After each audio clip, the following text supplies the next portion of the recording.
하나님과 주 예수 그리스도의 종 야고보는 흩어져 있는 12지파에게 문안하노라. 아멘. 본문으로 직접 들어가기 전에 제가 여러분께 먼저 질문이 있습니다. 사도 바울이 했던 질문이며 곧 하나님께서 그리스도인에게 구체적으로는 이방인 그리스도인들에게 묻는 질문입니다. 하나님이 이스라엘을 잊으셨느냐? 잊었습니까? 잊지 않으셨죠? 예. 이 질문과 대답을 기억하시고 오늘 말씀을 들으시기 바랍니다. 오늘 우리가 설교 제목에 12지파에게 문안하는 그리스도의 종 야고보라고 했는데 이 제목으로 전하고자 또는 우리가 알고자 하는 바는 왜 야고보가 초대교회 예루살렘 교회 수장과 같은 자리에 있게 되었는가입니다. 여러분도 궁금하고 저도 궁금합니다. 성막과 성전과 교회의 연속선 안에서 즉 교회가 맨 처음 세워지고 교회가 교회의 기능을 하고 교회가 세워진 하나님의 교회를 세우신 그 목적에 부합하는 이 일을 함에 있어서 하나님은 반드시 지도자들을 세우셨는데 왜 이때 하나님께서 처음 세워지는 교회 그 유명한 베드로도 아닌 야고보를 세우셨는가? 주님께서는 이것 때문이라 그렇게 말하지 않습니다. 왜 물고기 잡는 어부들을 제자로 삼으셨는가? 뭐 때문이라고 말하지는 않습니다. 왜 세관에 앉아있는 레위를 보고 나를 따르라 했느니까? 그 예수님이 왜에 대해서 우리에게 잘 말씀 안 해줍니다. 근데 우리가 그 왜를 생각하지 않는 것은 생각해 보는 것은 잘못이 아니고 생각함으로써 보다 깊게 하나님의 말씀을 깨닫게 됩니다.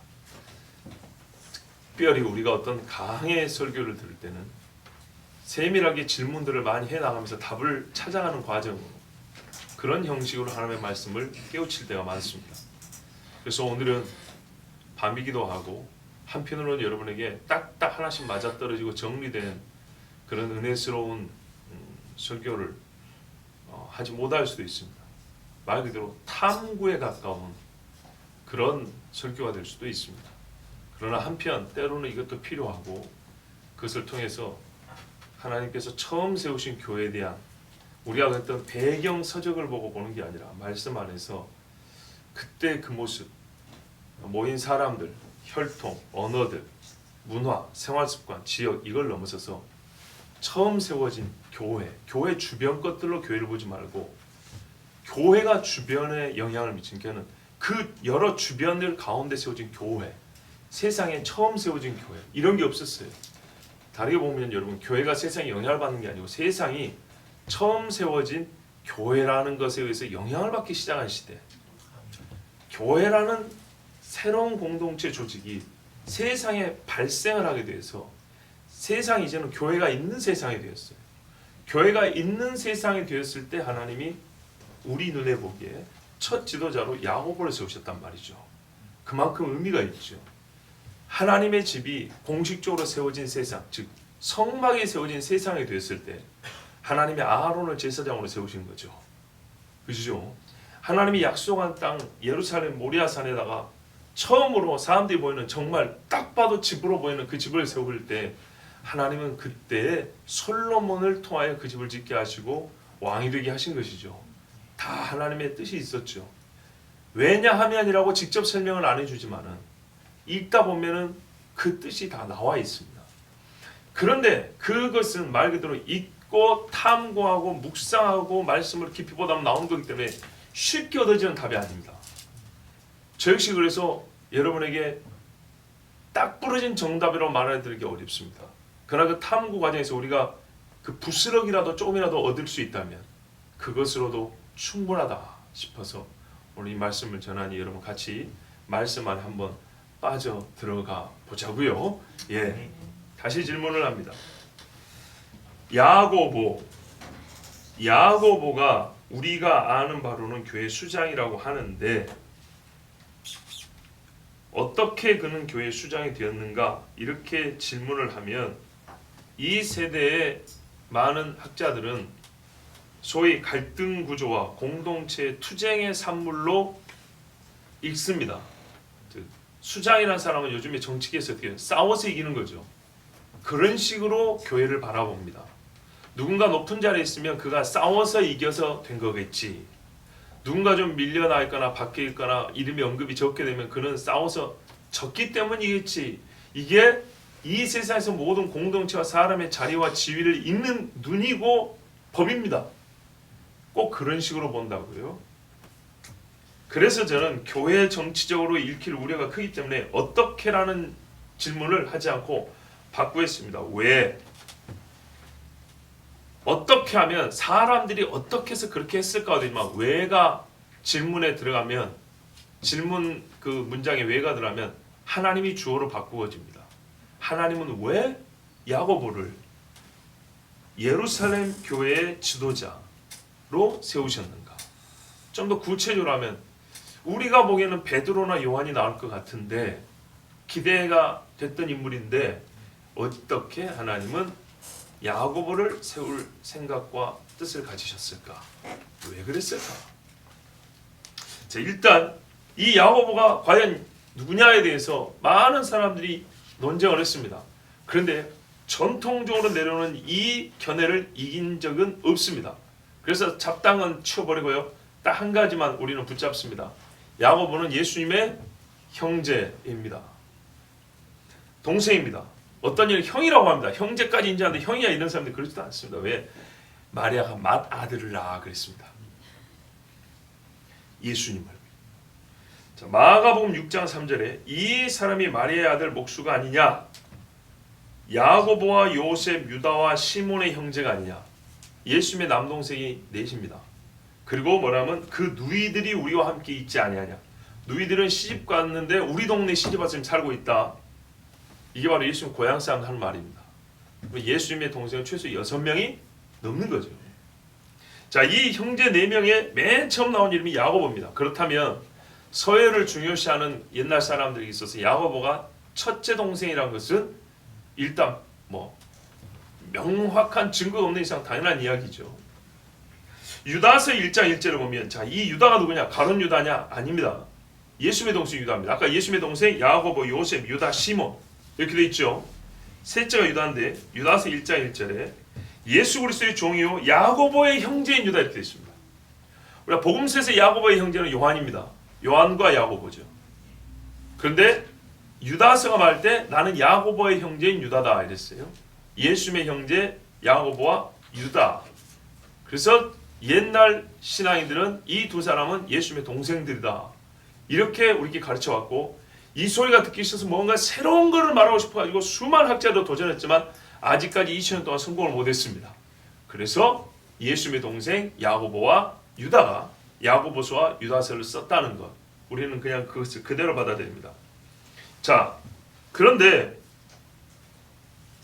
이 형제들이 처음에 예수님에 대하여 어떤 생각을 갖고 있었냐? 예수님과 혈통으로 형제라는 것 외에 어떤 서로 간에 유대 관계가 있었나 할 때는 사실 별로 없습니다. 30년 동안 같이 살았다는 것 외에는 예수님의 메시아 되심에 관하여서는 전혀 도움을 준 것도 없고 오히려 더 방해가 되고 조롱하는 무리 중에 함께 있었습니다. 대표적인 구절이 요한복음 7장 2절에서 5절인데 유대인의 명절인 초막절에 가까운지라 그 형제들이 예수께 이르되 당신의 행하는 일을 제자들도 보게 여기를 떠나 유대로 가소서 스스로 나타나 이를 구하면서 묻혀서 일하는 사람이 없나니 이를 행하려 하거든 자신을 세상에 나타내소서. 이게 정말 형을 위하여 하는 소리인지 아니면 조롱하는 소리인지 이것만 갖고는 잘 모릅니다. 현장에서 들어보지 않으면. 근데 뒤에 이게 조롱하는 투였다는 것을 말해줍니다. 이는 그 형제들이라도 예수를 믿지 아니함이로라. 예수를 믿지 아니하기 때문에 자기를 메시아로 하는 사람이 여기 집에 있지 말고 저기 사람들 만들어 가세요. 명절이니까 초막절 얼마나 좋습니까? 그 사람 많은 데로 올라가야지 왜 여기 계세요? 이러면서 형을 비웃었던 겁니다. 물론 예수님이 이 초막절 올라갑니다. 올라가서 우리가 잘 아는 현장에서 가늠한 여인을 살리기까지 초막절을 예루살렘에서 지킵니다. 자, 그런데 말이죠. 이제 바로 요 야고보 이 형제 중에 큰 이가 야고보인데 이 사람이 나중에 회심했다 정도가 아니라 사도들이 세우고 사도들이 지도자로 있는 예루살렘 교회의 회장이라고 될까 의장이라고 될까 하여튼 사도들이 거기 보면 15장이 사도행전 15장 보면 장로와 사도들의 회의입니다. 이 큰 교회 회의에 야고보가 최종 종언을 합니다. 종결 발언을 합니다. 의사진행의 마지막 발언이고 그게 결의안으로 채택이 됩니다. 물론 의견이 뛰어나서 할 수도 있지만 그게 아닙니다. 야고보는 자기 의견을 개진하기보다는 앞에 나온 의견들을 종합하여 결론을 냅니다. 그것을 다 받아들입니다. 그 말은 무슨 말입니까? 야고보가 이 교회에 있어서 상당히 유력하고 권위 있는 인물이었다는 것입니다. 우리가 궁금한 게 바로 이겁니다. 예수님을 조롱했던 동생이 예수님 제자들이 그 집에 가면 맨날 이렇게 흘게 봤던 눈을 가지고 있었던 그 야고보가 뭐가 좋다고 이 사도들이 자기들이 세운 교회인데 이 교회의 지도자로 세웠겠습니까? 야고보가 세워달라 하지는 않았을 겁니다. 근데 뭐 때문에 자연스럽게 그가 지도자가 됐을까요? 사도들은 뭐 때문에 자기들이 앉아도 될 자리에 야고보에게 양보했을까요? 이게 궁금하죠. 예. 자, 일단 우리의 궁금증을 유발한 그 사건을 한번 읽어보겠습니다. 어떤 일이 있었냐면 바울이 이방지역에 복음을 증거하고 다녔다. 선교를 했죠. 열심히 선교하는데 문제가 생긴 거죠. 이방인들이 예수를 믿고 구원 얻는데 이 사람들이 예수를 믿기 때문에 생활이 달라져야 된단 말이죠. 어느 정도로 달라져야 되느냐. 일률적으로 말할 수는 없지만은 하면 안 되는 것 정도만큼은 가르쳐줘야 되고요. 반드시 해야 되는 것만큼은 가르쳐야 되겠죠. 그런데 이 문제 때문에 고민이 너무 컸어요. 그리고 이방인 성도들도 물어보는 거예요. 고린도 교회 같은 경우는 너무 복잡하죠. 하여튼 이래저래 어려움이 있어서 바나바와 바울을 보내지 않습니까? 안디옥에서. 그래서 예루살렘 와서 사도들과 장로들에게 물어봅니다. 어떻게 하면 좋겠냐고. 그런데 서로 논쟁이 심했다고 되어 있습니다. 이게 아주 중요합니다.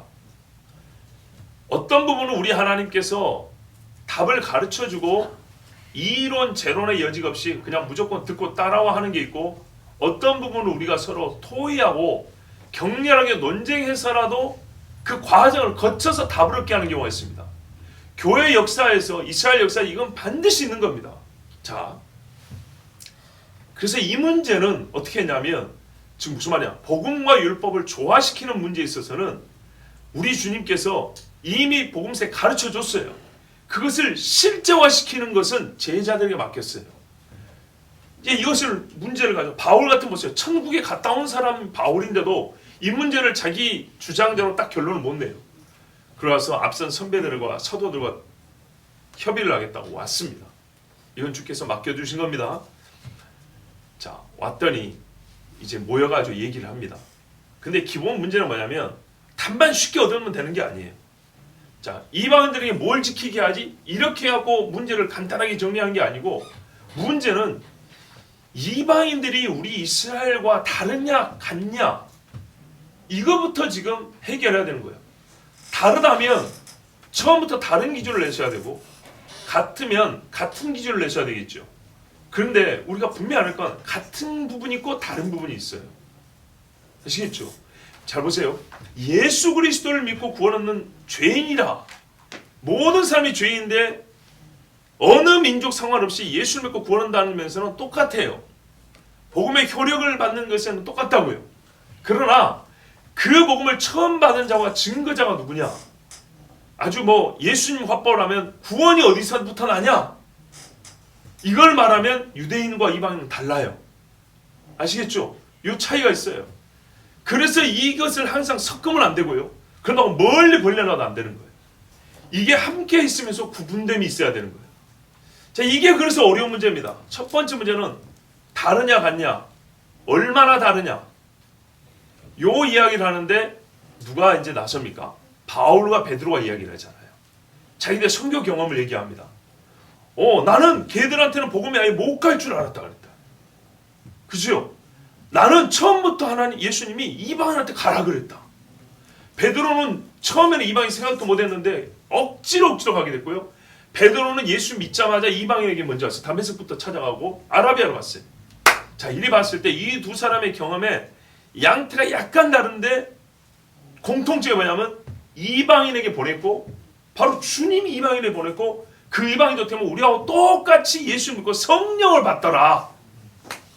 자, 요 정도 이제 근거와 자료를 가지면 우리 지도자들이 판단을 내릴 수 있는 거예요. 자, 이드로가 이스라엘을 뭘 합니까? 근데 하루 종일 재판하는 모세를 보고 이 형국을 가만 보자니 이게 아니란 말이죠. 그래서 모세에게 훈수를 한번 두죠. 네 혼자 할 게 아니다. 근데 모세가 이 부분에서는 어떻게 합니까? 아, 맞다 그러죠. 그리고 하나님도 허락해 줍니다. 바로 이런 것들입니다. 그 슬로바스의 딸들, 아들한테 유산을 주는데 딸들 5명입니다. 그럼 아버지의 기업을 어디로 가버렸는데, 기업의 경계표를 옮기지 말라는데 다 없어져 버리면 우리 아버지 이름도 없어져 버리고, 이게 율법의 가르침이 아닌데 이런 경우 어떻게 합니까? 그랬더니 그런 케이스에 하나님은 또 거기에 맞게 답을 줍니다. 그리고 그 딸들의 말이 옳다로 인정돼 줍니다. 자, 이런 것처럼 이 문제, 이 중요한 문제인데 하여튼 이 부분을 하나님께서 사도들과 신앙인들이 말씀과 경험과 지각을 가지고 분별하고 해결할 수 있도록 하셨어요. 자, 이렇게 베드로하고 바울이 말을 마친 다음에, 자, 보십시오. 야고보가 대답하여 가로되 형제들아 내 말을 들으라. 하나님이 처음으로 이방 중에서 자기 이름을 위하여 백성을 취하시려고 저희를 권고하신 것을 시몬이 고하였으니. 자, 베드로의 유대식 이름이 시몬입니다. 일부러 이렇게 쓰는 겁니다. 선지자들의 말씀이 이와 합하도다. 자, 시몬이 말한 것은 본인의 경험을 우기는 것이 아니라 선지자들이 말씀한 거다. 그러니까는 말씀에 성취라는 겁니다. 기록된 바 이후에 내가 돌아와서 다윗의 무너진 장막을 다시 지으며 또 그 퇴락한 것을 다시 지어 일으키리니 이는 그 남은 사람들과 내 이름으로 일컬음을 받는 모든 이방인들로 주를 찾게 하려 함이라 하셨으니, 즉 예로부터 이것을 알게 하시는 주의 말씀이라 함과 같으니라. 여기까지가 예언인데 이게 아모스 말씀입니다. 자, 다시요. 이방인들로 주를 찾게 하려 함이라까지가 아모스 말씀이 아니고 그 뒤까지예요. 뭐냐면 이렇게 함이라 하셨으니 즉 예로부터 이것을 알게 하시는 주의 말씀이라. 여기까지가 아모스예요. 그러니까 아모스도 전부터 들었다는 겁니다. 아모스도 뭐냐면 우리 하나님께서 처음부터 우리를 택하실 때 이방인들도 어느 때가 되면 우리처럼 택하심을 받는, 그래서 기준점이 있어야 되는데 항상 유대인들은 구분되어 있어야 되는 거예요. 우리와 같이 구원을 얻게 하는 때가 있을 것이라 하셨는데 아모스도 그것을 그대로 받아서 주께서 옛날부터 이렇게 말씀을 하셨느니라. 요것을 야고보가 다시 씁니다. 그러니까 이것은 하나님께서 우리에게 처음부터 주신 말씀이라는 뜻이죠. 그죠? 근데 이 처음 약속은 어디서부터 있습니까? 우리가 뭐 복잡하게 생각하지 않아도 아브라함을 원합니다. 그죠? 세계 열방이 너로 말미암아 복을 얻으려 합니다. 그러므로 이 말씀들은 예언서뿐만 아니라 모세오경인 창세기부터 예언이 되어 있기 때문에 이건 전혀 이상한 문제 아니다. 우리가 못 받은 것이지 주님은 하실 일을 하신 것이고 그 때가 되었다. 우리가 알아야 될 건 그 때가 되었다는 것이다. 라고 결론을 냅니다. 그러므로 보세요. 여기서 내 의견에는 성경에 이런 경우에는 이렇게 하란 말이 없어요. 바울이 시집안간 처녀에게는, 결혼한 자들에게는 이렇게 하는 것이 좋겠거니 이렇게 말씀한 것처럼 영감을 받아서 그러나 양심적으로 말합니다. 이건 기록이 아니라 하나님의 기록에 근거하여 내 의견에는, 이게 바로 성경적이란 겁니다. 성경적이란 것이 몇 장 몇 장만 읊어대는 게 아닙니다. 기록된 그 말씀에 근거하여 결론을 낼 수 있는 겁니다. 내 의견에는 이방 중에서 하나님께로 돌아오는 자들을 괴롭게 말고, 이 사람들 문제죠. 괴롭게 말고 다만 우상에 들어온 것과 음행과 목매어 죽인 것과 피를 멀리하라고 편지하는 것이 가하니 이는 예로부터 각 성에서 모세를 전하는 자가 있어 안식일마다 회당에서 그 글을 읽음이라 하더라. 이 사람들이 어느 정도 들은 바가 있어요. 그리고 여차하면 좀 잘못 들을 수가 있어요. 그래서 이 문제를 우리가 정리해서 편지하여 보내자 했습니다. 자, 사도행전 탐도에서도 이 이야기를 했습니다.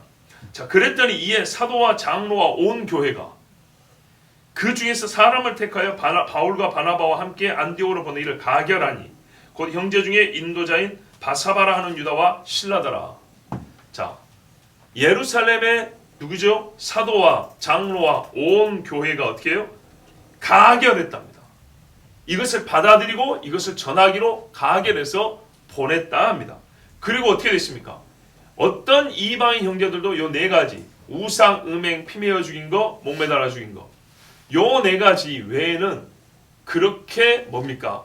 율법의 규정에 따라서 본인들을 괴롭게 할 필요는 없었어요. 여기서 괴롭게 한다는 것은 뭐랄까요? 도덕과 양심의 문제를 얘기한 데보다는 우리가 구원을 받느냐 못 받느냐, 우리가 신자로 받아들이냐 안 받아들이느냐의 문제, 너무 그렇게 천차할 필요는 없었어요. 자, 이때는 이미 예수님의 제자인 사도 야고보가 순교한 다음이라는 걸 아셔야 됩니다. 야고보는 12장 2절에서 순교하고 이 회의는 15장입니다. 그러면은 야고보가 교회의 굉장한 권위자로 있다는 것을 여러분 인정할 수 있지요. 또 베드로와 바울 같은 정말 훌륭하고 헌신적인 존경받는 지도자들이 이 야고보에게 개인적으로 보내는 존경과 신뢰를 보면 더욱 우리의 궁금증이 커집니다. 갈라디아 1장 보면 19절에 주의 형제 야고보 외에 다른 사도들을 보지 못하였노라. 이게 바울이 회심하고 3년 만에 처음으로 예루살렘에 갔어요. 근데 뭐라면 게바를 신방하려고 갔대요. 본인이 아는 사람은 게바잖아요. 베드로, 제일 유명한 베드로. 그런데 가봤더니 못 만났고 야고보 형제를 만나고 갔대요. 자, 그 다음에 또 뭐라면 2장 9절에 보면 기둥같이 여기는 야고보와 게바와 요한도 내게 주신 은혜를 알므로 친교의 악수를 했다는 거예요. 기둥같이 여기는데 베드로, 요한이 먼저 안 나오고 야고보가 먼저 나옵니다. 얼마나 바울이 신뢰하는지 알겠죠. 이건 개인적인 신뢰 표현이지만은 객관적으로 야고보가 그만큼 지지를 받고 신뢰받는 사람이 아니면 이렇게 말할 수가 없습니다. 그 다음에 사도행전 21장 18절을 보면 바울이 우리와 함께 야고보에게로 들어가니 장로들도 다 있더라. 바울이 마지막 3차 선교행까지 마치고 예루살렘을 가서 잡히지 않습니까? 그 잡히기 전에 가지 말았는데도 나의 달려갈 길을 가겠다 예루살렘 들어갑니다. 들어갔을 때 처음으로 방문한 자가 누구냐면 야고보입니다. 예, 어른을 찾아가는 거죠. 찾아갔더니 예루살렘 교회 장로들도 같이 앉아있더라 이 말이에요. 중심 인물이 누구예요? 야고보예요. 그러니까 누가 봐도 야고보가 여기서 권위자인 것을 부인할 수가 없습니다. 그리고 야고보가 뭐라 합니까? 너 소문이 났다. 큰일 났다. 너 율법을 폐하는 자라고 소문이 났더라. 자, 여러분, 율법을 어떻게 지키느냐의 문제는 이미 오래전에 협의해가지고 편지를 보냈습니다. 그런데 그 뒤로도 계속 이 문제가 대두돼가지고 사람들이 너 이방에서 보니까 아시아에서 선교하는 거 보니까 율법을 없앤다고 난리를 하는데 오해받았다. 그러니까 서원 마친 사람들 가서 하나님 앞에 결례 행하는데 너 거기 가서 네가 물질을 대고 함께 해라. 돈 없는 줄 아니까 우리가 돈을 대신 헌금을 대줄 테니까. 자, 다 기억나는 말씀이죠. 자, 이렇게 해서 야고보가 주도하여 바울이 율법을 폐하는 자라고 하는 오해를 불식시키도록 애를 써줍니다. 그 다음에 사도행전 12장에 야고보가 죽은 다음인데요. 베드로를 잡아갑니다. 베드로를 잡아가는데 베드로가 어떻게 천사 와서 깨워갖고 오문을 열어주죠. 그리고 베드로가 나와서 교인들을 찾아가는데 가서 뭐라 그러냐. 12장 17절에 천사가 자기를 어떻게 끌어냈는지를 얘기한 다음에 야고보와 형제들에게 이 말을 전하라. 이러고 또 피신을 갑니다. 누구에게요? 야고보에게. 12장 2절에서 야고보는 죽었고 여기에는 17절입니다. 그럼 무슨 말입니까? 봐보세요. 예수님의 동생인 야고보가 교회의 권위자가 된 것은 사도 야고보가 살아있을 때부터라는 얘기입니다. 봐보세요. 12장 2절에서 사도 야고보가 죽었어요. 그리고 바로 베드로가 붙잡혔어요. 그 베드로가 감옥에서 나와서 교인들을 찾아가서 뭐라 하면 야고보에게 내가 풀려났다고 얘기하라고 했어요. 이 야고보가 죽은 야고보 아니겠죠? 그죠? 그러면 살아있는 야고보인데 예수님 동생 야고보죠. 그러면 사도 야고보가 죽은 때하고 지금하고 거리가 얼마 안 되잖아요. 시간 거리가. 무슨 말입니까? 두 명의 야고보가 있을 때조차도 사도 야고보보다 예수님의 동생 야고보가 권위 있었다 이 말입니다. 자, 이렇게 베드로와 바울의 개인적인 고백과 언행을 통해서도 야고보가 상당히 중요한 위치에 있었다는 것을 알 수 있습니다. 자, 뿐만 아니라 또 다른 측면에서 야고보와 또는 그와 함께한 자들이나 그를 빙자한 사람들의 신앙과 신학적 특징이 나타나는 것도 한데요. 갈라디아서 2장 12절을 보면 야고보에서 온 어떤 이들이 이르기 전에 게바가 이방인과 함께 먹다가 저희가 오면 그가 할례자들을 두려워하여 떠나 물러갔다 돼 있습니다. 자, 이 부분은 상당히 중요합니다. 무슨 말이냐? 야고보는요, 아무리 좋게 보려고 해도 제자들과 사도들 중에 율법적 성향이, 그러니까 율법에 가까운 정도가 다른 사도들보다 더 컸다는 걸 알 수 있습니다. 친율법적 성향이 훨씬 강한 사람입니다. 그렇지 않으면 다른 사람들이 야고보의 이름을 빌려 쓸래도 쓸 수가 없습니다. 이해가 되시죠? 자, 여러분, 오늘 이 공간에 공기 마시는 사람도 그렇게 안 많습니다. 공기가 좀 탁해야 졸음도 잘 오는 건데, 잘 봐보세요. 뒤에 문 조금 열어줘도 괜찮습니다. 오늘 제가 그래서 약간 탐구의 성격이 있다 그랬죠. 한번 잘 생각해 보세요. 바울에게서 온 할례파라, 이해가 됩니까? 안 어울리죠. 마치 그런 것처럼 야고보 이야기를 할 때는 항상 할례와 율법 이야기가 나옵니다. 그 말은 야고보의 이름을 빌려 쓴 할례파들이 있다라는 것 외에 그들이 야고보의 이름을 빌려 쓸래도 빌려 쓰기 위해서는 야고보가 비슷한 성향을 보여야 빌려 쓸 수 있는 겁니다. 그죠? 그렇다면 야고보는 다른 사도들에 비해서 전통적 율법관을 갖고 있었던 지도자 중에 한 사람이었다는 겁니다. 그러니까 더 의아하죠. 전통적 율법관을 갖고 있는 사람 혹은 다른 사도들에 비해서 그게 더 큰 사람이 어떻게 말 그대로 예수 복음으로 세워진 교회의 수장이 될 수 있냐 문제죠. 점점 복잡하지만 재밌죠. 자, 보십시오. 이것을 볼 때 우리가 아는 바 야고보는 할례를 받아야 한다고 예루살렘 회의 때 결의하지 않았어요. 율법을 어떻게 지켜야 하냐 문제에서 할례가 중요한 문제이기도 했거든요. 할례 얘기하지 않았어요. 그런데 야고보에서 왔다는 사람들은 할례를 받아야 된다 그랬어요. 그러므로 이 사람들은 야고보 이름을 빌렸었지만 지나친 거예요. 야고보가 하지 않은 말을 갖다 쓴 거예요. 그러나 적어도 야고보가 그들이 빌려 쓸 만한 이름이었던 건 사실이다. 친율법적 성향이 다른 사도들보다 컸던 건 사실이다. 여기까지 여러분 동의되시고 지금 같이 따라오시죠? 자, 좋습니다. 이와 같은 사례들로 볼 때 예수님의 동생 야고보가 교회의 수장이자 사도와 장로의 회의 의장인 것은 확실하고 그의 권위가 높게 인정받았던 것도 분명합니다. 그래서 우리는 첫 질문을 다시 합니다.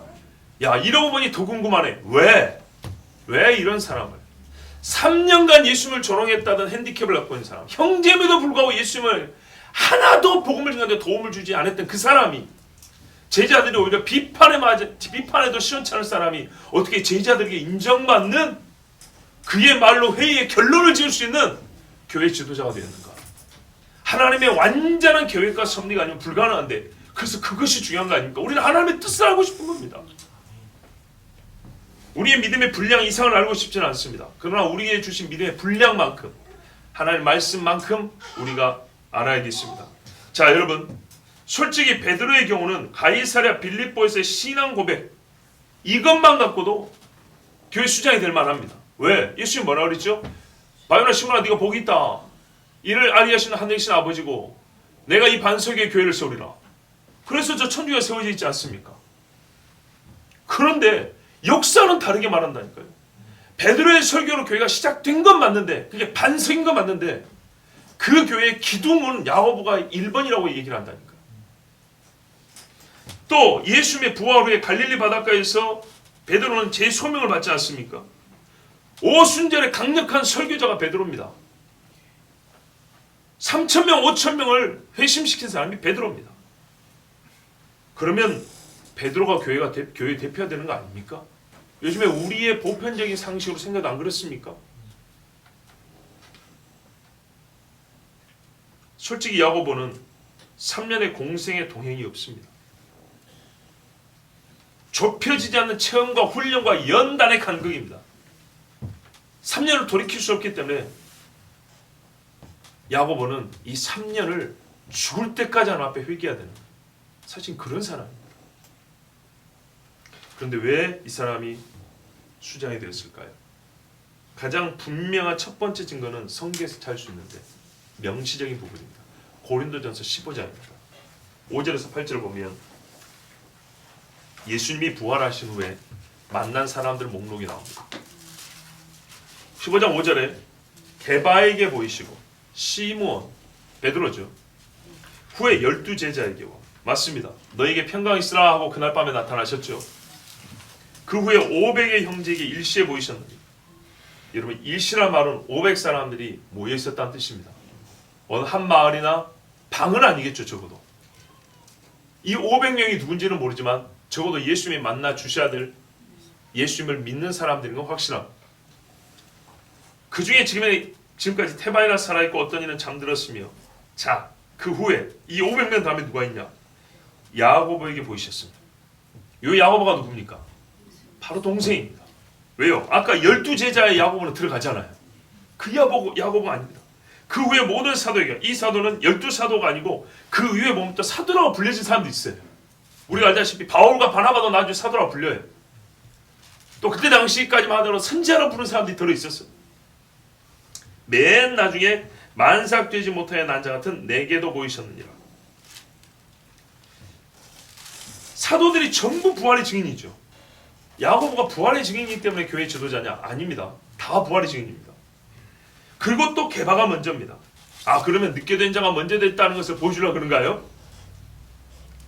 여러분, 어떤 말씀이 모든 경우에 다 적용되는 건 아닙니다.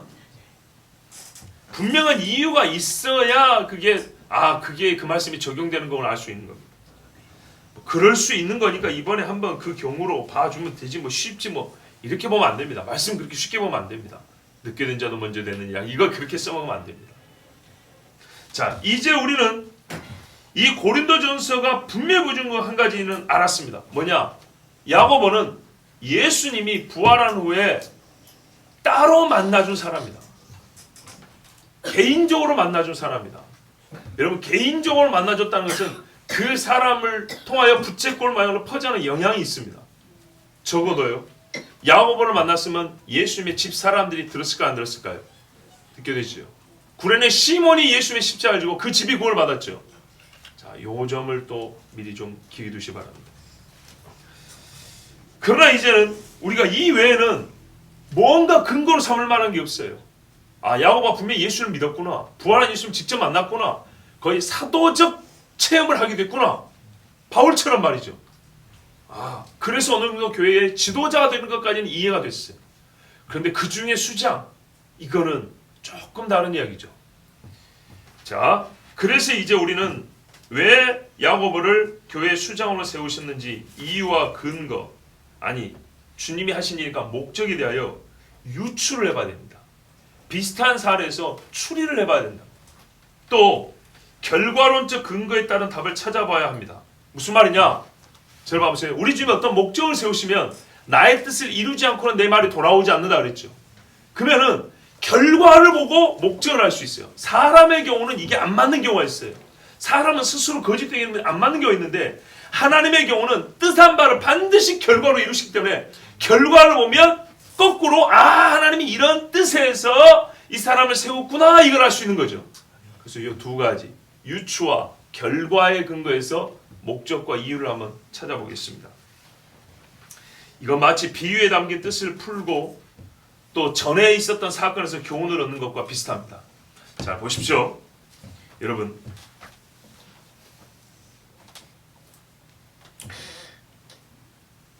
모세와 출애굽,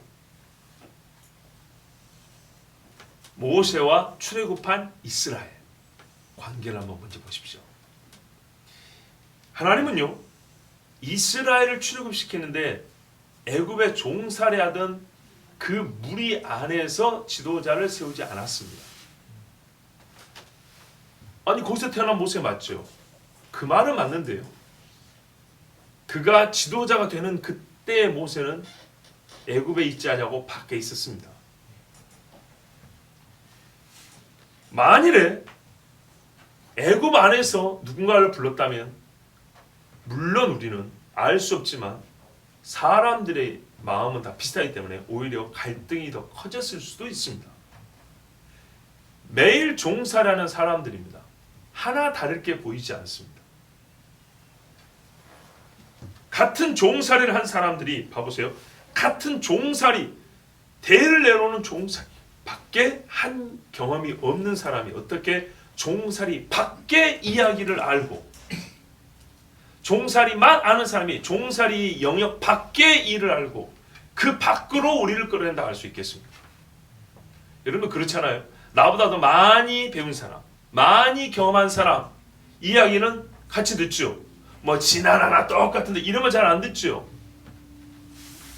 누가 하나님께서 우리를 구원하여 출애굽, 애굽 밖으로 끌어낸다는 말을 했을 때 어제나 오늘 같이 벽돌 굽는 주제에 누가 그 말을 어느 정도나 신뢰할 수 있겠습니까? 참 어려운 이야기입니다. 새로운 하나님의 백성과 주의 집을 세우는데 이스라엘이라는 시내산 사람과 새 언약을 맺는 그 당시는 새 언약이죠. 새 언약을 맺는 이 집을 세우는데 모세가 쓰임 받았습니다. 그 모세는 어떤 인물이냐? 애굽의 왕자의 지위를 버리고 떠났습니다. 왕의 직계 후손은 아니지만 어쨌든 양자로 들임받았기 때문에 공주의 아들이라는 칭함을 버리고 애굽을 나왔습니다. 그뿐 아니라 그 사람은 미디안에서 40년을 살았습니다. 그리고 나중에는 미디안을 버리고 애굽으로 들어왔습니다. 모세가 왜 애굽을 떠나게 됐죠? 이스라엘을 생각한다고 하다가 왜 미디안에서 돌아왔죠? 이스라엘의 구원을 위하여 하나님이 보냈습니다. 그런데요, 바로 이게 모세에게는 큰 핸디캡입니다. 무슨 말입니까? 목적은 이스라엘 위함이 맞는데 그가 한 행동을 한 번도 동족에게도 인정을 받은 적이 없습니다. 40년 전에 뭐라 했어요? 기껏 구해줬더니 뭐 오늘은 우리 치려고 그래? 그의 진심을 아무도 알아주지 않았어요. 왜? 네가 궁에 살고 있잖아. 네 옷차림, 너는 이런 노예 생활 안 하잖아. 근데 네가 어느 날 어제 한 사람 때려 주겠다고 뭐 우리의 구원자라 된다고 생각해? 보세요. 이런 입장이라니까요. 자기들 하신 그래요. 그러고 무서워서 도망친 사람이에요. 근데 이번에는 돌아왔어요. 또 이스라엘을 위한다고 돌아왔어요. 굉장히 두려움과 공포가 커요. 바로는 죽었지만 내 동족이 안 받아줘요. 그리고 보세요. 요 모세는 80년 동안 진짜 말 그대로 종살을 해본 적이 없어요. 같이 땅을 판 적이 없어요. 그러나 이건 알아야 됩니다. 모세는 2번 다 포기했다는 것을. 애굽의 공주의 아들을 포기했어요. 형제들이 안아주든 못 안아주든. 미디안의 대제사장, 미디안 유력자의 사위 자리를 포기했어요. 여러분 어느 게 더 어렵다고 생각하세요? 후자가 더 어렵습니다. 왜? 전자는 왕자의 자리였지만 근심 속에 40년을 살았어요. 미디안에서는요, 나름대로 행복하게 40년을 살았어요. 그렇기 때문에 앞에서는 열심을 내버렸지만 뒤에는 안 가려고 그랬어요. 모세는 후자를 포기하는 게 훨씬 더 어렵습니다. 그리고 나이가 80입니다. 여러분. 어쨌든 다른 사람들이 보기에 모세는 80년 동안 종살이를 해본 적이 없으니 지도자로 인정하기 어렵습니다. 그러나 모세 입장에서는 그는 80년 내내 이스라엘에 잊은 적이 없고 크게 2번이나 종살이한 사람 못지않게 그는 포기를 했습니다. 말 그대로 종살이 안 하고 왕자로 80년을 살아야 되고 죽을 때까지 살아야 됩니다. 미디안에서 조용하게 인생을 마쳐야 됩니다. 그런데 주님 앞에 나왔습니다. 모세는 미디안에서 이스라엘로 들어갈 때 더 힘들었고 전보다 더 좋은 것을 포기하였습니다. 더 곤란한 만남, 더 힘든 만남들을 각오해야 했습니다. 그는 이스라엘에게 또 다른 형태의 혼란을 이야기해야 됐습니다. 종살이를 벗어난다는 건 즐겁고 좋은 소식이지만 이거를 현실화시키기 위해서는 엄청난 어려움이 있다는 걸 알아요. 그래서 이스라엘 사람들 마음이 보통 혼란스러운 게 아니에요. 웬만한 사람들은 차라리 그냥 종으로 살다 죽고 망했다 소리가 나올 정도예요. 중간에 그렇지 않습니까? 이걸 다 알고 갔어요. 애굽의 왕에게 또 다른 분노를 일으킨 일부터 시작을 해야 됩니다. 가서 큰 소리를 뻥뻥 쳐야 됩니다. 하나님이 약속을 해줬지만 정말 어떤 기적을 행할지 아무것도 알지 못하는 불안정 가운데, 불확신 가운데 길을 떠나 있습니다. 모세는 그렇게 떠났습니다. 하나님께서 여러분 동질의 백성을 세우시면 동질의 원리로 역사하신다는 걸 아셔야 됩니다. 이 세상에 하나님의 법으로 새롭게 빚어진 한 백성을 만드시는데 그 안에 있었으나 밖으로 나와서 또 모든 것을 포기하더라 한 사람을 지도자로 세웠습니다. 아까 제가 서두에 말씀드렸죠. 교회가 있는 세상이 시작되었습니다. 모세의 율법을 가진 이스라엘이 시작되는 세상이었습니다. 여러분 야고보가 그리스도를 직접 만났습니다. 분명히 예수님이 명령했을 겁니다. 왜 그렇게 생각하냐? 예수님이 부활을 위해 만난 사람들을 개인적으로 결혼한 경우는 다 그렇습니다. 베드로, 바울, 야고보 이 세 사람은 예수님이 따로따로 만났습니다. 그리고 따로따로 만난 사람들은 다 특별한 소명이 있었습니다. 그러므로 야고보는 뭔가 특별한 소명을 받은 겁니다. 불타는 가시떨기 나무에서 하나님을 만난 모세처럼 그만이 하는 특별한 소명이 있습니다. 아무도 못 알아줍니다. 어떻게 이걸 알아주게 해야 되냐? 문제는 그 소명이 나 혼자만 받는 게 아니라 이 공동체가 관계되기 때문에 공동체 이거를 신뢰해줘야 되고 믿어줘야 되는데 어떻게? 누구든지 일은 상당히 어려웠다는 걸 다 압니다. 모든 사람이 다 어려웠습니다. 야고보 역시도 어렵죠. 그런데 그 어려움을 각오하고 이게 어떻게 해요? 예전에는 예수님을 멀리했던 자가 형제들을 보고 밥 한 그릇 형과 사도들을 대접한 적이 없는 자가 욕이나고 조롱했던 자가 이제는 예수님 앞에 소원을 받았다고 들어간다는 공동체 안에 들어간다는 자체가 여러분 이게 얼마나 어려운 일입니까? 이 사람들 왜 네가 우리하고 종사를 해봤어? 나의 진심을 진심이고 뭐고 네가 나하고 우리가 80년 동안 종사를 해봤냐고. 내가 주님을 만났는데 주님을 만났으면 네 혼자 신앙생활 해. 네가 지난 3년 동안 어떻게 했는데? 고향에서 예수님이 배척받을 때 네가 형을 위해서 한마디를 해줬나? 야고보는요 오히려 훨씬 더 예수님을 믿지 않을 때보다 훨씬 더 힘든 부딪힘을 각오하고 교회 안으로 들어가야 됩니다. 그리고 들어갔습니다. 그리고 그가 맨 처음 한 게 뭔지 압니까? 기도입니다. 예수님의 부활 후에 오순절일까지 10일 동안 120명이 모여 기도했습니다. 이 야고보가 본인의 가족을 먼저 전도했습니다. 그렇죠? 가족을 전도하고 이 가족과 함께 120명이 성도 속으로 들어갑니다. 그리고 야고보가 어떻게 이 일을 경험하냐? 베드로의 설교를 듣습니다. 그가 설교자가 아닙니다. 오순절에 성령이 임했을 때 베드로의 설교를 듣습니다. 본인도. 그리고 베드로의 설교를 듣는 성도로 시작을 합니다. 그런데 그가 나주셔야 됐다는 거예요. 우리는 오해하지 마세요. 높은 자리에 섰다는 것을 우리는 그 어떻게 하면 높은 자리에 설 수 있어요? 이걸 얘기하는 게 아니에요. 하나님의 섭리를 알고자 하는 것이지. 야고보를 그런 야고보를 통해 하나님이 뭔 일을 하려고 했을까? 자, 결국 우리가 이 일에서 유출해본 뭐냐? 모세가 그 안에 있는 자였지만 그 안에 있는 사람들이 고생할 때 함께 고생하지 않았고 그는 그 밖에 있었지만 남들은 모르지만 그 밖에서 다시 들어온다는 것은 굉장히 어려운 일이었어요. 그만이 하는 고통이었어요. 야고보도 그랬어요. 예수님의 공생애 때 함께 고생하지 않았어요. 하나도 도와준 거 없어요. 뭔가 자기 민족을 위한 열심히 있었지만 실제로 복음과 주의 나라에 도움이 되지 않았어요. 해가 됐지. 그런데 그가 주님을 만났어요. 주님이 만나줬어요. 만나고 들어올 때는 정말 그동안의 죄를 씻는 심정으로 어떤 핍박이나 욕이라도 다 듣겠다는 심정으로 나와야 되는 거예요. 모세가 왔던 것처럼 길에서 거기 죽으려고 했다가 온 것처럼 야고보는 그렇게 들어왔어요. 여기서 말하는 건 야고보의 위대함이 아니에요. 하나님께서 그렇게 들이셨다는 거예요. 그러니까 야고보 교회 지도자까지 되는 그 과정에 이런 일이 있었다는 것이 이것이 하나님이 준비하신 계획 중에 일부였다는 거예요. 이렇게 하나님은 야고보를 교회 안으로 들어오게 하셨어요. 뭐 왜죠? 우린 지금 교회 이야기 나오는 중입니다. 이렇게 해서 야고보가 들어와야 처음 세워지는 교회가 온전히 세워질 수 있었기 때문이에요. 그럼 어떤 의미에서 이렇게 해서라도 야고보가 들어오고 야고보가 그 신뢰와 그러니까 사람의 진실함을 인정받고 또한 주께로 같은 우리가 알지 못하지만 분명히 받았을 그 소명을 사도들과 교회 지도자들에게 인정을 받고 그가 진실로 사람들에서 높임을 받게 되었는가. 그래서 그 결과 교회는 어떤 의미에서 온전하게 되었는가. 그죠? 요걸 봐야 됩니다. 자, 더 나은 그리스도의 몸된 교회를 위하여 하나님은 베드로와 바울보다 야고보가 더 적합하다고 정하시고 보셨습니다. 지역별, 직업별, 신분별 나누기 쉬운 그 초대에 많이 섞인 사람들 가운데서 우리는 어떤 의미에서인지는 잘 모르지만 분열을 막을 수 있고 일심을 갖게 하고 보다 더 진실하게 주님을 섬기고 처음 세워진 교회가 진짜 이상적 모델이 될 수 있을 만한 교회가 되도록 만드시는데 주님은 야고보를 세우셨습니다.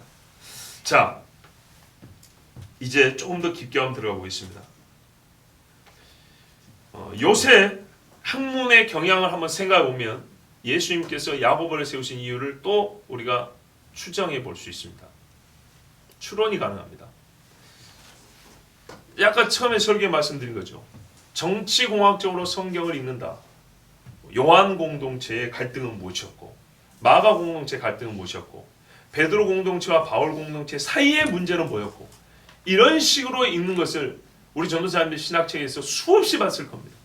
이게 바로 여러분 마치 토마스 홉스의 만인의 만에 대한 투쟁과 같은 또는 진화론의 약육강식 이런 이 사상에 젖은 성경 읽기 방식입니다. 우리 주님은 이런 식으로 교회의 생성과 소위 교회의 계파를 사람들이 지 마음대로 나뉘고 정하고 해석하는 것을 금하시기 위해서라도 야고보를 세웠습니다. 여기서부터 우리 좀 더 들어가 보겠습니다. 즉 그들의 말에 의하면 야고보파가 베드로파를 이긴 겁니다. 들어온 돌이 괜 돌을 밀어낸 겁니다. 그런데 여러분 이게 얼마나 괴변이냐. 그것은 사실과 상관없이 그들이 세상을 보는 눈을 가지고 그냥 그렇게 읽은 겁니다. 아까도 읽었지만 베드로가 야고보를 얼마나 신뢰하는지 보십시오. 야고보가 베드로의 말을 듣고 맞다! 시몬이 잘 말했다고 지지하는 것을 한번 보십시오. 베드로하고 야고보가 다툰 것을 본 적이 있습니까? 한 번도 없습니다. 이 만인의 만인에 대한 투쟁식 혹은 진화론적 사고로 교회의 발전과 기독교 세계의 진화를 말하는 자들의 입을 막기 위해서 세상이 이렇게 될 것을 아신 하나님은 오히려 야고보를 세우신다. 말 그대로 야고보야말로 아무것도 없는 사람입니다. 성경 어디에도 사도들 간의 힘겨름이 있습니까? 한 군데도 없습니다. 속임과 거짓과 중상모략 같은 이기적 욕심을 위한 싸움이 있습니까? 하나도 없습니다. 진실로 가장 거짓말이 있냐 이 말입니다. 아닙니다. 진실은 진실이었습니다. 다. 단순히 다른 면이 좀 있다. 또는 약간 나뉘어짐이 있다. 구분이 있는 거죠. 또 다양함의 측면이다. 측면은 한자 그대로 일부분이나 옆면을 말하는 겁니다. 어떤 한 측면을 보고 전체를 본 것처럼 또는 정면을 본 것처럼 말해서는 안 됩니다. 근데 신학자들은 그런 식으로 해석해요. 어떤 한 측면, 예를 들어서 야고보가 사람들을 보냈단다. 근데 바울이 가르치고 있는 복음과 상치되는 것이 있었던 요 한 측면을 가지고 전체를 읽을 수 있는 것처럼 이건 큰 오해입니다. 왜? 야고보의 전체 말을 들어보세요. 야고보는 오히려 뭐라고 하는지 아십니까? 야고보서에 보면 너희가 율법 하나를 지키다가 어기면 다 어긴 건데 누가 율법을 지켜서 구원 얻겠단 말이냐? 야고보가 이런 말을 한 사람이에요. 그걸 뭐라 하냐? 자유의 율법, 그리스도의 율법 이렇게 말한 사람이에요. 자, 정면은 사도들 모두가 정면은 같은 형상을 가지고 있었고 전체는 항상 함께 묶여 있었지 서로 분리되어 있지 않았습니다. 또 하나 야고보가 등장하는 사건이나 야고보의 이름이 거론되는 사건을 주목하여 보면 왜 야고보를 세웠는지 알 수 있습니다. 자, 싸워서 된 게 아니란 얘기입니다. 먼저 야고보가 거론되는 문제들은 유대인과 이방인의 문제인가요? 아닙니다. 야고보가 거론되는 부분은 항상 율법과 이방인의 문제입니다. 그냥 이방인이 아니라 율법과 이방인 그리스도인의 문제입니다. 야고보는 항상 이 문제가 대두된 데서 이름이 나옵니다. 아까 야고보가 그 회의에서 뭐라고 말했냐면 그날에 내가 다윗의 무너진 장막을 일으키고 그랬죠. 이건 아모스 9장 11절 12절 말씀을 인용한 건데 아모스 본문을 보면 그날에 내가 다윗의 무너진 장막을 일으키고 그것들의 틈을 막으며 그 허물어진 것을 일으켜서 옛적과 같이 세우고 그들이 에돔의 남은 자와 내 이름으로 일컫는 만국을 기업으로 얻게 하리라. 이 일을 행하시는 여호와의 말씀이니라 그랬어요. 아모스를 인용했는데 진짜 문제는 여기서 보면 문제는 유대인과 이방인이 아니라 율법과 이방인의 문제였어요. 이 이방인까지 내 백성이 되는데 내 백성은 유대인처럼 율법에 그들이 상관이 있느냐. 베드로와 바울의 경험과 증언은 중요했어요. 율법을 하나하나 다 안 가르치고 믿으라 소리 안 했는데 성령까지 받습니다. 자, 이 경험과 증언은 중요하지만 그것을 교회 공리, 하나의 법으로 정하기에는 객관적인 관점과 위치에 있는 사람의 발언이 필요했습니다. 그 사람은 율법에 대한 지식도 있어야 되고 율법의 삶을 살아본 사람이었어요. 야고보는 베드로와 바울의 경험과 사역이 유다인 신자들이 하나님의 말씀을 통하여 받은 약속의 성취요, 하나님 나라에 가까이 오매 증거라는 것을 깨닫게 하는데 적합한 인물이었습니다. 성경을 통하여 볼 때 이 야고보 주변에는 다른 사도들에 비해 율법의 열심인 자들이 많았습니다. 이들에게 영향력을 크게 미칠 수 있는 사람은 베드로보다 야고보가 더 나았고, 율법을 파괴하는 자라고 오해를 받는 바울보다는 율법의 땅에서 율법의 백성들과 함께 살아가는 야고보가 더 적합했습니다. 무슨 말이냐면 수많은 유대인들이 율법적 배경을 갖고 있다 이 말이죠. 아까 말한 거죠. 율법을 받은 유대인의 특수성과 보편성이 있는데 이 특수성에 아주 큰 비중을 두고 있는 유대인 신자들이 베드로마저도 아직 이 더러운 것을 못 먹습니다 했는 그럴 때란 말이죠. 그러니까는 아직 성경을 잘 모르는 사람들은 아직도 거리끼는 것이 굉장히 많단 말이죠. 그들과 함께인 사람이 야고보였어요.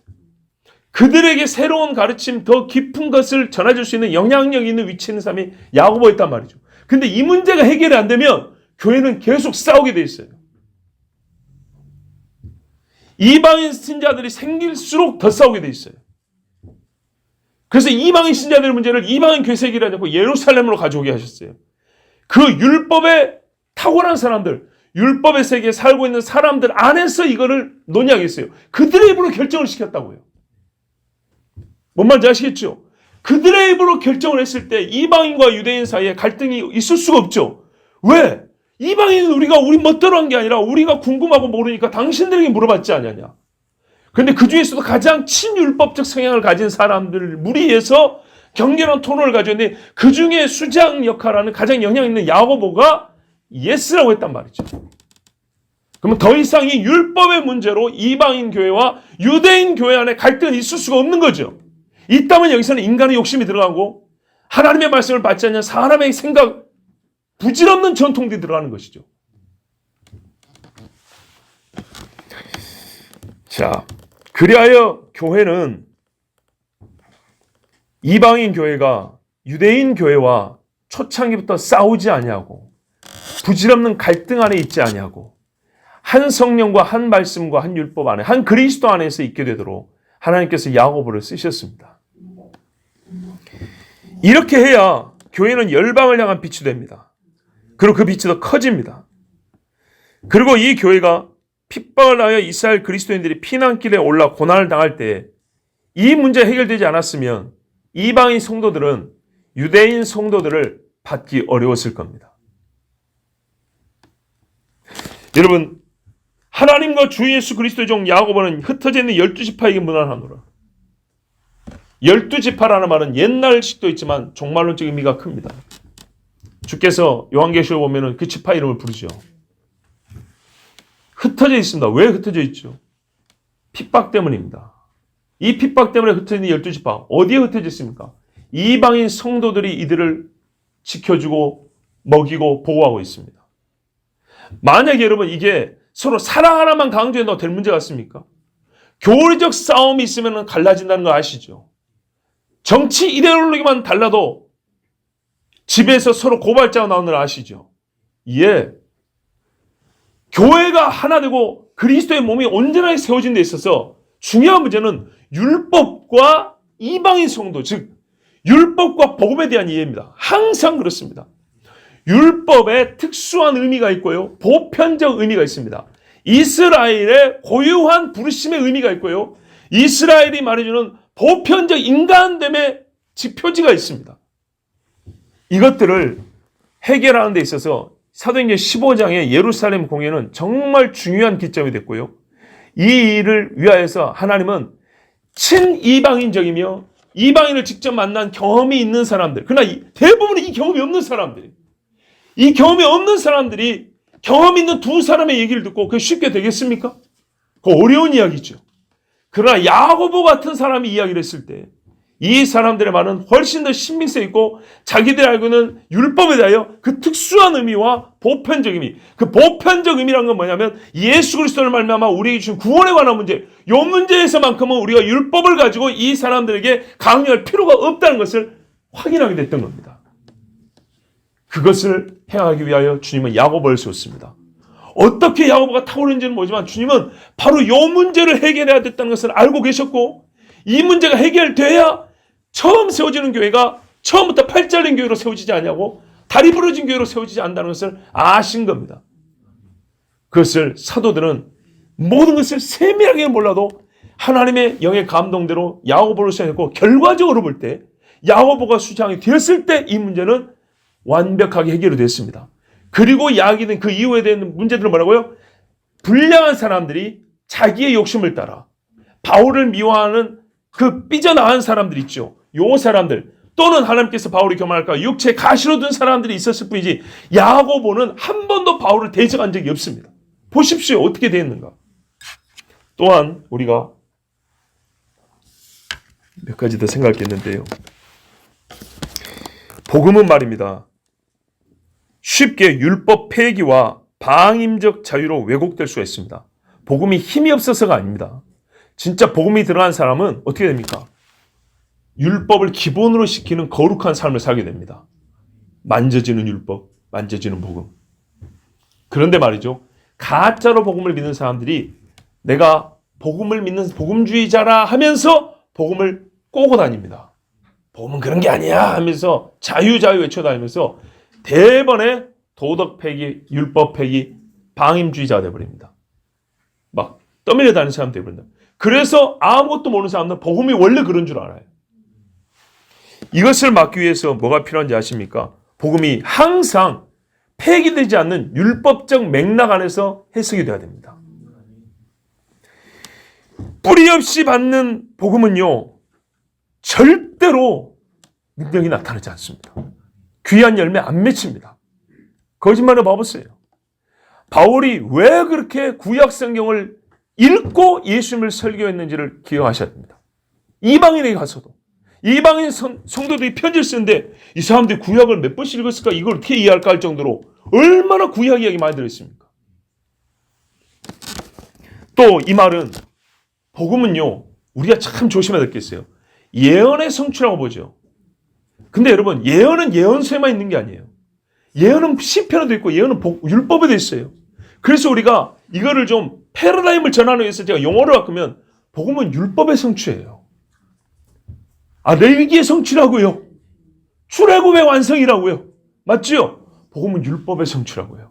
그래서 율법의 성취로서의 예수의 복음을 알지 못하면 우리는 율법에서 완전히 잘못된 생각을 하고 이거를 완전 폐기하거나 아니면 지금도 100% 그냥 모든 의식법을 다 지켜야 되고 제사해야 되는 것처럼 이렇게 양극단으로 빠집니다. 아까 말했죠.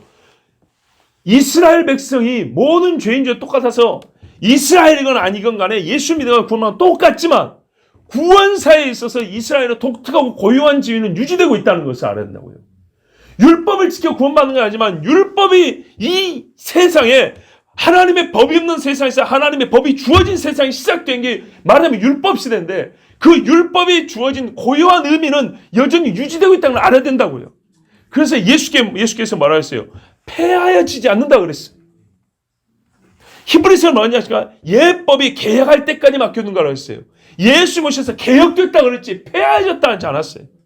그래서 개혁되었을 때는 더 심오하고 더 번지로 들어가기 때문에 너희가 사람이 이렇게 들었지만은 나는 너에게 이른다고 예수님이 더 깊은 걸 가르쳤단 말이죠.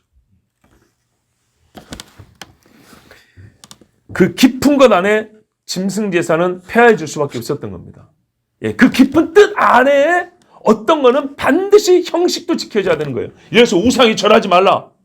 이거는 깊이 들어갈수록 더욱 절하는 일이 있어서는 안 돼요. 예수의 십자가는 그 율법에 더욱 깊이 들어갈 수 없게 짐승제사는 없애줄 수밖에 없게 되는 거예요. 본질로 들어가서 더 이상 개혁되었기 때문에 안 지켜도 되는 게 있고 지켜야 되는 게 있어요. 안 지켜도 되는 것은 내가 패한 게 아니라 예수님이 그거를 지켜버렸기 때문입니다. 자, 신약의 오경이라고 불리는 성경이 있습니다. 이건 제가 부른 겁니다. 뭐냐면 베드로 전후서, 히브리서, 야고보서, 유다서입니다. 재밌습니다. 이방인 교회에 쓰는 편지들은 보통 어느 지역에 있는 성도들에게 이렇게 부릅니다. 근데 요 네 성경, 베드로 전후, 유다, 히브리, 야고보는요, 뭐냐면 히브리인들에게, 이스라엘 12지파에게, 형제들에게, 우리 조상들이라고 부르는 두 사람들인 우리에게, 이런 사람들이 있습니다. 부르는 회충이 데살로니가 교인들에게, 빌립보에 있는 성도들에게 이런 식으로 안 합니다. 그래서 오히려 넓습니다. 바로 이겁니다.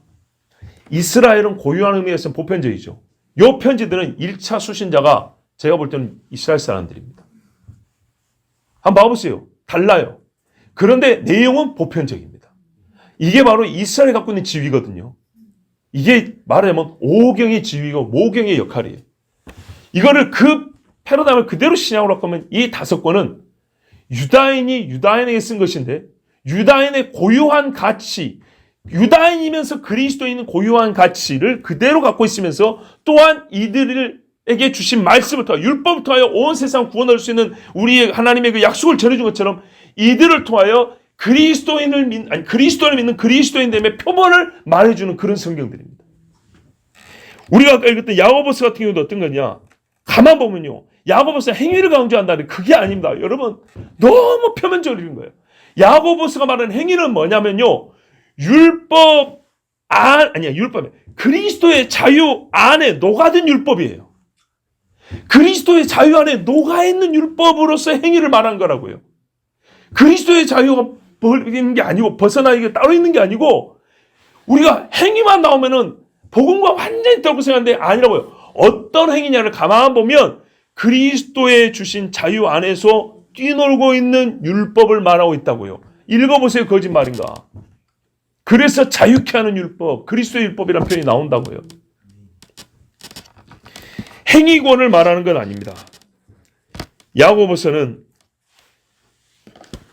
신약의 오경이라 불리는 제가 부르는 그 성경들과 함께 신앙인이지만 그리스도인이지만 이스라엘의 독특함과 고유성 그리고 그것을 알므로 행함으로 말미암아 신앙인의 보편적 신앙의 자세, 믿음, 소망에 대하여 알려주는 성경들입니다.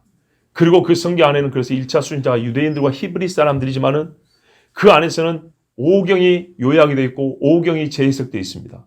히브리서는요. 레위기의 개정판이라도 과언이 아닙니다. 그것도 유다서는 1장밖에 안 되죠. 근데 유다서 안에 한번 읽어보세요. 창세기, 출애굽기, 민수기, 신명기 다 들어있어요. 거짓말 아닙니다. 그 해당 구절이 전부 다 있어요. 그 한 장에가. 여러분 이 한 장에 4권 내지 5권의 성경이 요약되어 있는 것을 여러분 이방인이 딱 보면 이해가 될 것 같습니까? 절대 못 알아먹습니다. 이건 한 번 읽어서 될 문제 아닙니다. 유다인들이 이해하는 겁니다. 오래도록 들은 사람들. 근데 이게 유다인들에게 먼저 주셨지만 그 경고의 내용은 보편적입니다. 이렇게 나가는 겁니다. 그래서 야고보서도 그런 겁니다. 너희가 선을 행할 줄 알고도 행하지 않으면 죄인이라. 이게 그냥 신앙인들이 이렇게 착하게 살아야 되가 아닙니다. 이게 율법에 근거한 그리스도의 법입니다. 또는 그리스도의 자유 안에 녹아든 율법입니다. 선을 행할 줄 알고도 행하지 않으면 죄인이라는 말을 율법이 가르치지 않아요. 근데 선을 행해야 되는 것을 율법이 가르쳐요. 이게 복음과 율법의 아주 신비로운 조합입니다. 이 일을 초대교회는 했었어야 되는 겁니다. 이게 되면서 교회가 시작됐어야 되는 겁니다. 건물로서는 회당과 교회가 분리되어 있을지 모르지만은 회당에 있던 사람이 교회로 한마디로 말하면 교회는 어떤 사람이 들어와도 전 성경을 통하여 한 분 예수를 믿는 사람, 한 분 예수로 말미암아 전 성경이 모든 성경이 그리스도 안에서 새롭게 읽혀져야 됐고 그것이 완전히 하나님의 뜻 가운데 해석되어야 되는 그런 책임을 갖고 교회는 시작됐던 겁니다. 그를 위하여 하나님은 야고보를 세우셨습니다. 그리고 야고보가 세웠다는 이제는 상징적 의미가 하나 있습니다. 상징. 이것은 실제적인 역할이고 사건이었고 상징적 의미는 뭐냐? 야고보를 통하여 예수님과 예수님의 집이 화해했습니다.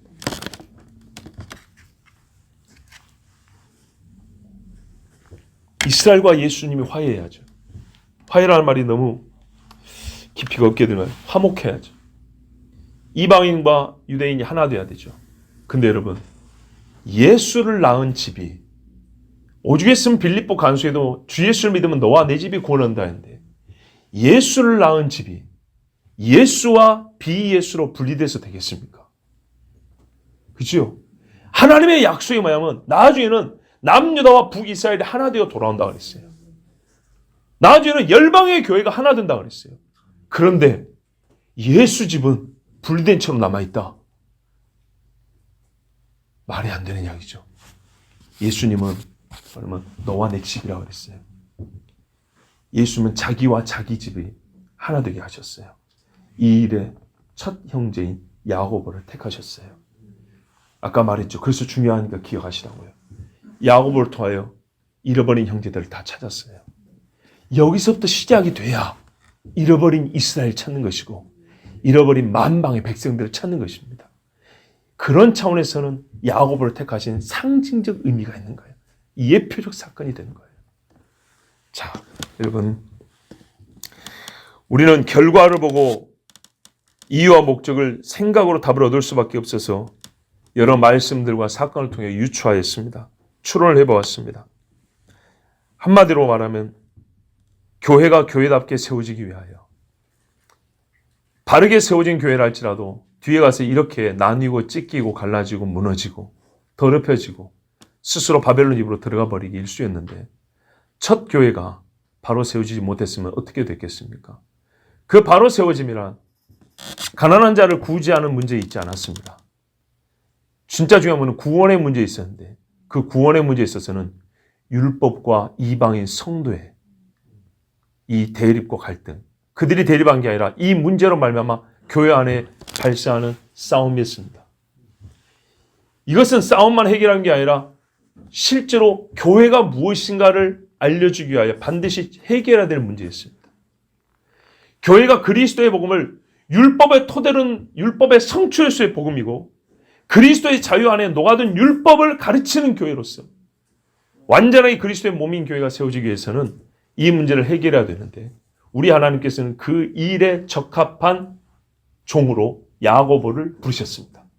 그리고 야고보를 부르심으로써 예수님의 아버지, 육신의 아버지인 요셉의 집이 예수님과 하나 되게 하셨고 또한 예수님의 형제인 이스라엘 형제들이 하나 되게 하셨습니다.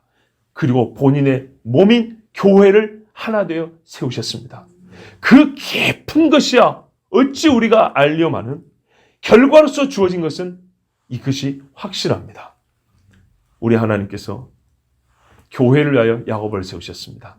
그렇다면 여러분 이제 야고보가 그렇게 세워졌다는 게 우리에게 어떤 의미가 있습니까? 많은 질문을 드리지 않겠습니다. 주님이 나를 부르신 게 맞다는 것은 나와 주님과의 개인적인 만남과 주님이 나를 부르시고 보내셨다는 소명과 사명의 객관적 사실, 그 사건이 있었다는 것에 근거하기도 합니다. 그러나 그것은 나와 주님과 1대1이죠. 그리고 부르실 때는 공동체 안에 보낸단 말입니다. 그러면 우리가 이 교회 안에서 결과주의적이라는 말은 아니지만 열매로 보여야 합니다. 나 하나님께 부름받은 사람이야. 난 하나님께서 나를 이렇게 하라고 보냈다고 생각을 해. 이렇게 쓰신다고 생각을 해. 그런 주장은 다 할 수 있습니다. 물론 이게 방해도 받을 수 있고 때로는 잘 될 수도 못할 수도 있습니다. 그러나 우리의 방향은 적어도 적으나 많으나 맺어지는 열매는 항상 있어야 합니다. 우리가 결과를 보고 목적과 의미를 찾듯이 우리 자신이 하나님 앞에 부름받은 그 사실, 그리고 우리가 이곳에 함께 있는 의, 주님이 세우신 뜻이 무엇인가는 한편 우리가 그것을 직접 주님께 물을 수도 있지만 우리의 삶의 열매로서 그것은 주님 이 때문이었군요 하고 알 수 있습니다. 그리고 이 모든 것은 종합하여 어떻게 되냐? 그리스도의 몸을 온전히 세우게 하신 바로 여기에 있습니다. 우리 함께 기도하겠습니다.